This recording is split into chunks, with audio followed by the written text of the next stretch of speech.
আজ নীল ষষ্ঠী। চৈত্র মাসের সংক্রান্তির আগের দিনে নীল ষষ্ঠী কেন লাল বা সবুজ বা হলুদ নয়?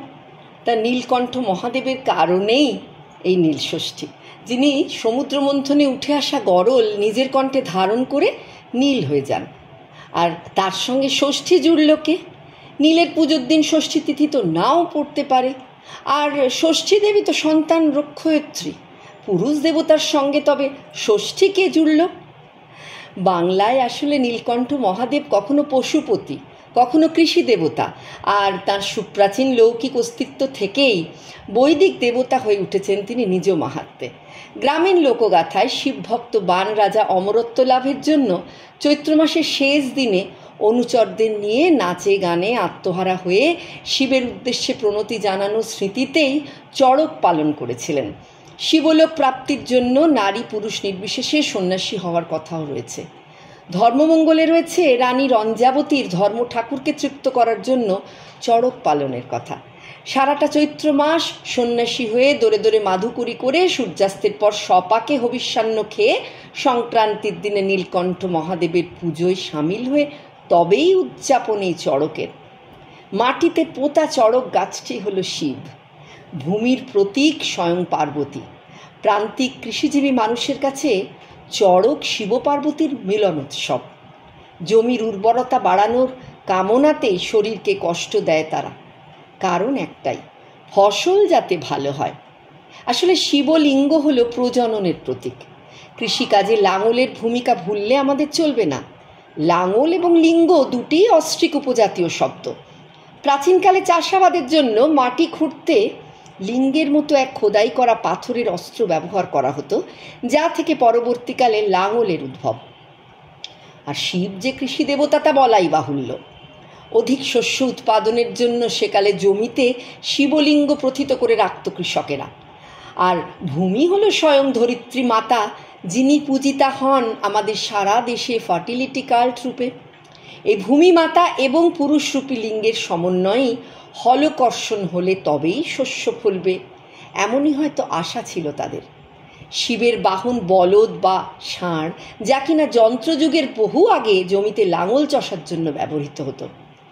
আর তাই বুঝি শিবের সানন্দ উপস্থিতি হরপ্পা সভ্যতার যুগ থেকেই, যেখানে পশু বেষ্টিত এক প্রস্তর মূর্তিকে শিবের আদিরূপ বা prototype of the historic Shiva বলেছেন জন মার্শাল তার Mohenjodaro and the Indus civilisation গ্রন্থে। আর তাই বুঝি দক্ষিণ 24 পরগনার প্রান্তিক অধিবাসীদের কাছে চড়ক এবং গাজন এত গুরুত্বপূর্ণ এক লোকাচার, যার সমাপ্তি ঘটে নীল বা শিবের পুজো দিয়ে। আর নীলের সঙ্গে ষষ্ঠী জুড়ল এই কৃষি ফলন বা প্রজননের কারণে। সেদিন তো ষষ্ঠী তিথি নাও হতে পারে, সত্যিই তো। আর ষষ্ঠী মাতার পুজোও তো হয় না সেদিন। তবুও নীলের পুজো শেষে জল খেয়ে ব্রতীর মুখে শোনা যায়, নীলের ঘরে দিয়ে বাতি জল খাও হে সন্তানবতীর মতো মন্ত্র। আসলে শিশু বা সন্তানের রক্ষয়িত্রী দেবতা হলেন লৌকিক দেবী ষষ্ঠী, কিন্তু পুরাণে নীল ষষ্ঠীর কাহিনী বলে নীলকণ্ঠ এবং নীলাবতীর বিয়ের কথা। দক্ষযজ্ঞে সতীর দেহত্যাগের পর শিবজায়া সতী পুনরায় এক রূপসী কন্যা হয়ে নীলোদ্বজ নামে রাজার বেলগাছের বনে জন্ম নেন। একসময় নীলোধ্বজ রাজা নিজের কন্যার নাম নীলাবতী দিয়ে তাকে লালন পালন করে শিবের সঙ্গে তার বিয়ে দেন। বাসর ঘরে নীলাবতী শিবকে মোহিত করেন এবং পরে মক্ষিকার রূপ ধরে ফুলের সঙ্গে জলে নিক্ষিপ্ত হয়ে মৃত্যুবরণ করেন। তা দেখে রাজা রানীও শোকে প্রাণ বিসর্জন দেন। নীল পুজো নাকি শিব এবং নীলাবতীরই বিবাহের অনুষ্ঠানের স্মারক। আর তাদের মিলন হলো রূপকার্থে ভূমি মাতা এবং লিঙ্গ, এই দুয়ের সমন্বয় হলকর্ষণ, আর যা থেকে সন্তান রূপ শস্য উৎপাদন। শিব দুর্গার প্রিয় ফল বেল, তাই বেলকাঠ থেকে নীলের মূর্তিও তৈরি হয়। চৈত্র সংক্রান্তির বেশ আগেই নীলকে মণ্ডপ থেকে নিচে নামানো হয়। পুজোর আগের দিন হয় অধিবাস, অধিক রাতে হাজর দিয়ে পুজো, অর্থাৎ শিব দুর্গার বিয়ে উপলক্ষে সকল দেবতাকে আমন্ত্রণ করা হয়। আর এই পুজোয় শিবের চেলা বা ভূতপ্রেতের দেবতাদের পোড়া শোল মাছের ভোগও দেওয়া হয়। পরদিন নীল পুজোর সময় নীলকে গঙ্গা জলে স্নান করিয়ে নতুন লাল শালু কাপড় পরিয়ে অন্ততপক্ষে 7টি বাড়ি প্রদক্ষিণ করানো হয়। উপসী সন্ন্যাসীরা এরকম লাল কাপড় পরে পাগড়ি বেঁধে গলায় রুদ্রাক্ষ মালা হাতে ত্রিশূল নিয়ে নীলকে সঙ্গে করে এই মিছিলে সামিল হয়। এদের দলপতিকে বলা হয় বালা।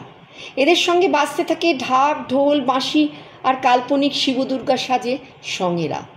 গৃহস্থ মহিলারা উঠোনে আলপনা দিয়ে নীলকে বরণ করে মাথায় তেল সিঁদুর পরিয়ে দেন। আর এরপর শুরু হয় নীলের গান। বিয়ের পর নীলের গানে থাকে সংসারী হর পার্বতীর কথা, শিবের কৃষিকাজ, গৌরীর শাঁখা পরা প্রভৃতি। আর ভিখারি শিবের সঙ্গে অন্নপূর্ণা শিবানীর দান্দিক সহাবস্থানের কাহিনীও থাকে। গানের প্রথম অংশ দলপতি বালারা এবং পরবর্তী অংশ অন্য নীল সন্ন্যাসীরা গেয়ে থাকেন। এভাবেই সারাটা চৈত্র মাস ধরে শিবের উপবাস, নীলের পুজো আর চড়ক উৎসবের সমাপ্তি ঘটে গ্রামের চড়কের মেলায়। চড়ক সন্ন্যাসীদের কত রকম খেলা, ভেলকি দেখানো হয় সেই মেলায়। শিবের জন্য সর্বপ্রকার শারীরিক কৃচ্ছ সাধন করতে প্রস্তুত তারা। নিজেদের যন্ত্রণা দিয়ে অনুভব করে এই পৃথিবীর সুখ দুঃখ উভয়েরই সহবাস। আর তাই এই নীল ষষ্ঠীর একটা গুরুত্ব রয়েছে আমাদের শুধু প্রান্তিক জনজীবনে না, আমাদের শহুরে মানুষদেরও জীবনের সঙ্গে। কারণ আমরা হয়তো চড়ক গাজনে সামিল হই না, কিন্তু সংক্রান্তির আগের দিন এই নীল ষষ্ঠীর পুজো করে সন্তানের এবং সর্বোপরি আমাদের কৃষি সমাজের, আমাদের কৃষি প্রধান দেশের উত্তম ফসল ফলানোর জন্য আমরা মঙ্গল কামনা করে থাকি। সবাইকে আরও একবার নীল ষষ্ঠীর শুভেচ্ছা জানাই।